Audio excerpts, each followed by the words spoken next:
Well, thanks for joining us today, Coach. Coming off a big sweep out at St. Lawrence, what did you like out of the team's performance last weekend? I like the maturity of our approach, and just we showed up right from the drop of the puck and just competed as hard as we possibly could. And I think we learned our lesson from going out and facing Colgate early in the year and not being prepared for a quality opponent. And I think we knew St. Lawrence was going to work real hard and compete real hard, and we matched that early. St. Lawrence had one of the best penalty kills in the nation, going into the weekend. You guys were able to put 6 up on them. What did you see from the penalty kill? And obviously, with a Brent Brecky coach team, they're always known for their penalty kill. They are, and they were organized. We saw that they brought 3 guys up to cover our 3 high guys, and that there was opportunities down to net to outnumber and to make plays down there, and we did that several times for goals. And then when they sank back down, we were able to get some one-timers out of Ethan Frank, some real high-quality shots out of him. Head down to Miami this week.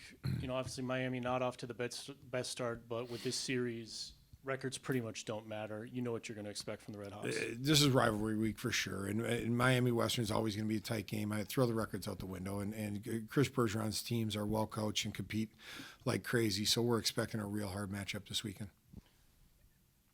If we told you beforehand that 7-8 weeks into the season, Ethan Frank would be the leading goal scorer in the NCAA, Drew Ward would be the leading point man in the NCAA, what would you say?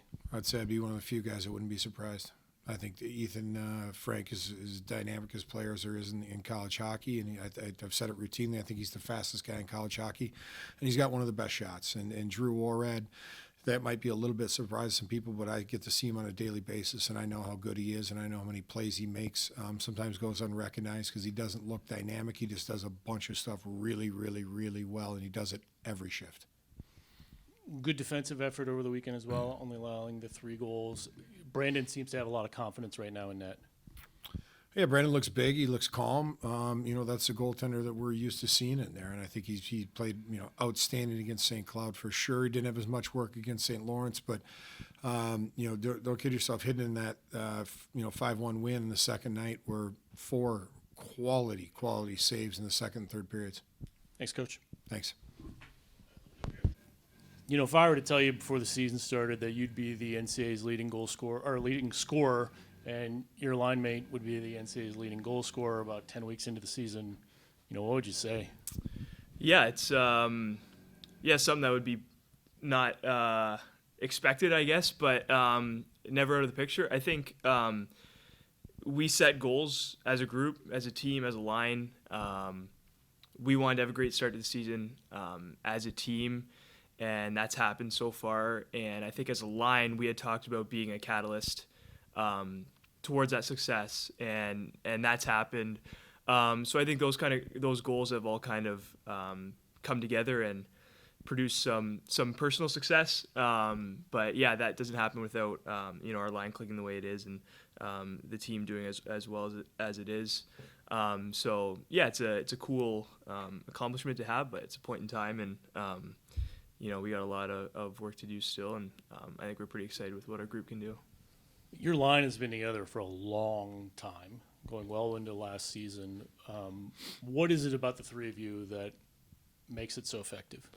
Yeah, I think obviously familiarity just off the start.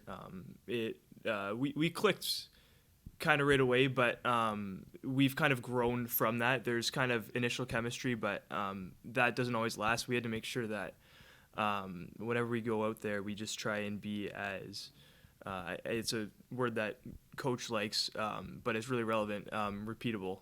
We just try and be in the spots on the ice where everyone else knows we're supposed to be.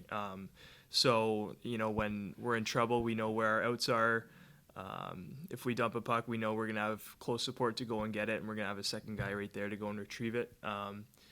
And yeah, another thing is we're just the one thing we keep kind of mentioning when we talk as a group is just working for our offense. So not expecting that it's going to come, and we need to go out there and work for that. That means that starts from the D zone. That means getting back into our own zone fast, making first contact quickly so we can get out of there. The best defense is a good offense. It's kind of a cliche, but and then same with the offense. If we're going to want to score goals, we got to go and get that puck back. We got to we got to work to do that.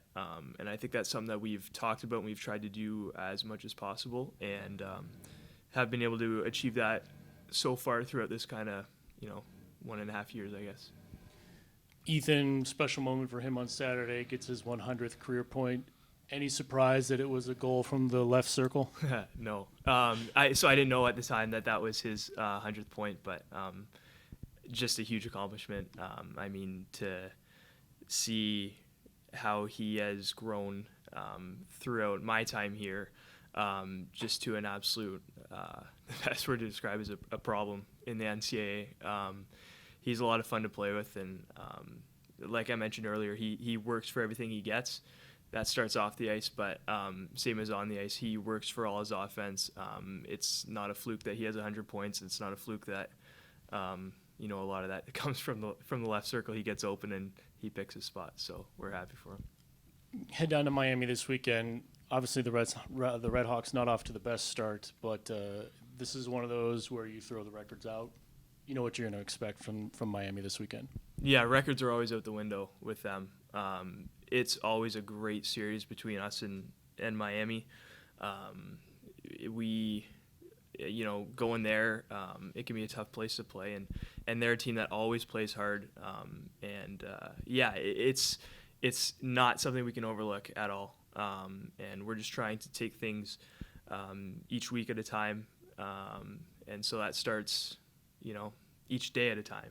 So this week in practice, each day we're trying to make sure we have a focus, so that we prepare ourselves the best that we can for the weekend, and then on Friday we're ready to go, and just continue to do what made us successful last week and the week before, and that's outworking. The one thing you can control every single weekend is outworking your opponents, and I think that's what we're going to try and focus on doing.